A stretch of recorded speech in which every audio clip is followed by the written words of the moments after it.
Hi everyone, and welcome to the last storytime video of this enrichment video series. Today, for our last book, we are going to be reading Incredible Ned.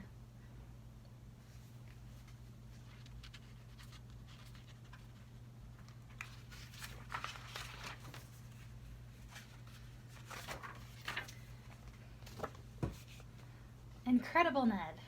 You could see what he said. Everything that he spoke appeared over his head, or right next to his chair, or a few yards away, and his friends would all shout, "We can see what you say."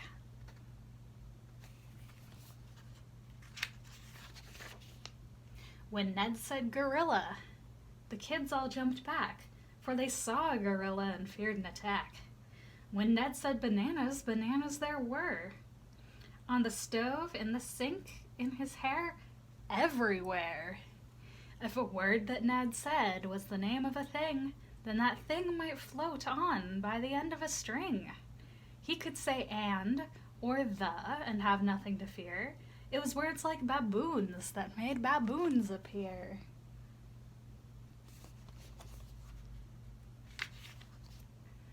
Ned's problems began on his first day of school. Every time that he spoke, he felt more like a fool when the things that he said appeared over his head or on top of his desk or a few rows away. Then his classmates would shout, "We can see what you say." When Ned said giraffe, you could see a giraffe, and its neck was so long it made everyone laugh.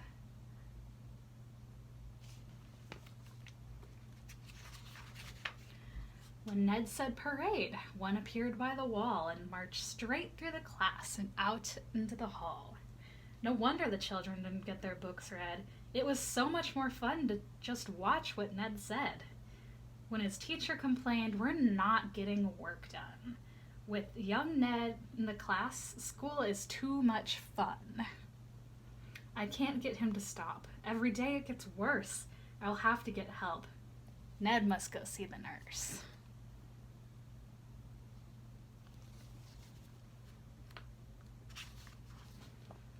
"Are you sick?" asked the nurse. "Are you blowing your nose? Have you started to sneeze? Are there pains in your toes? Have you eaten too much? Have you had any spills? You might need some time off, or you could need some pills."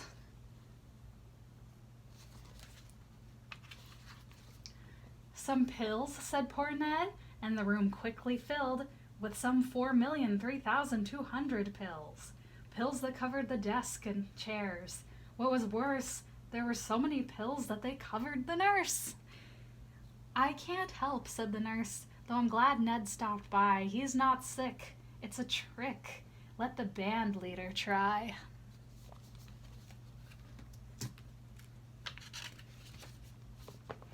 Maybe Ned's a musician, the band leader thought. He might sing, he might play, he just needs to be taught. When he asked Ned to name all the things in a band, all the things filled the class. There was no place to stand.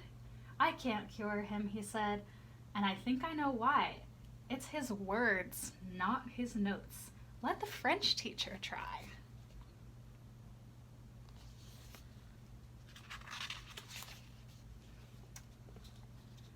"Zut," the French teacher said. "Ned needs new things to say. Words like bonbon for candy and jour for play." But Ned said bateau. That's the French word for boat. You could see a bateau. It was real, it could float. And when Ned said voiture, that's the French word for car, the class saw a voiture. This was going too far.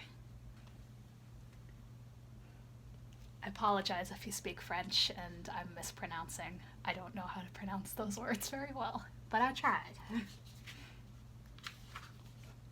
Ned's poor teacher was now at the end of her rope.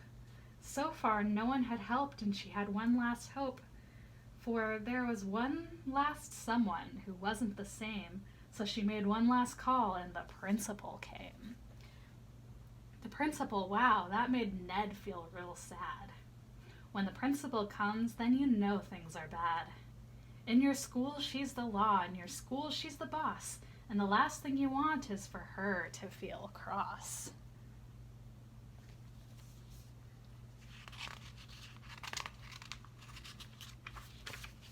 Ned, the principal said, I will have to be stern, for we want the class calm so the children can learn.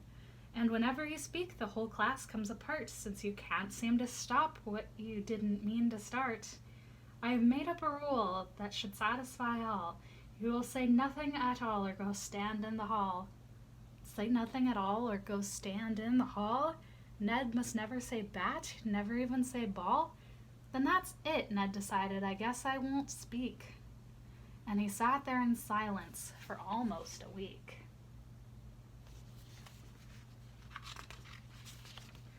Till the art teacher came on her usual day, and they told her why poor Ned has nothing to say. Oh my goodness, she says, let me stop these complaints. And she gave Ned some pencils and paper and paints. Then she watched what Ned did, and she liked what she saw when he picked up a pencil and started to draw. He drew fish, he drew birds, he drew flowers and trees. He drew lions and tigers and monkeys and bees.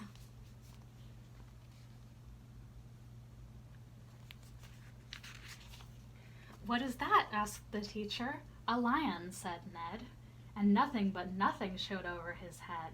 What is that? Asked the teacher. A tree, Ned replied, and nothing but nothing appeared at his side. The art teacher smiled. She could understand Ned, and she knew why those things had shown over his head. Ned's an artist, she said. That's what Ned's all about. When your head's full of pictures, they have to come out.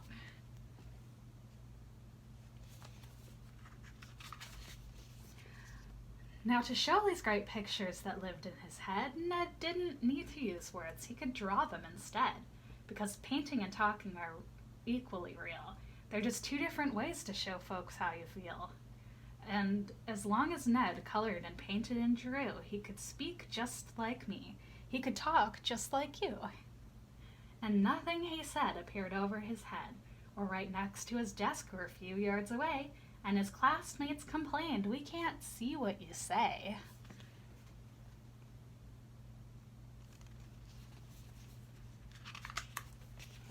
But at times when young Ned is at home late at night, when he's opened his window and turned out his light, when his pen's put away and his paint's on the shelf, when he's sure he's alone, he'll shout moose to himself, and the moose will appear at the foot of his bed, and he'll know that he is still Incredible Ned.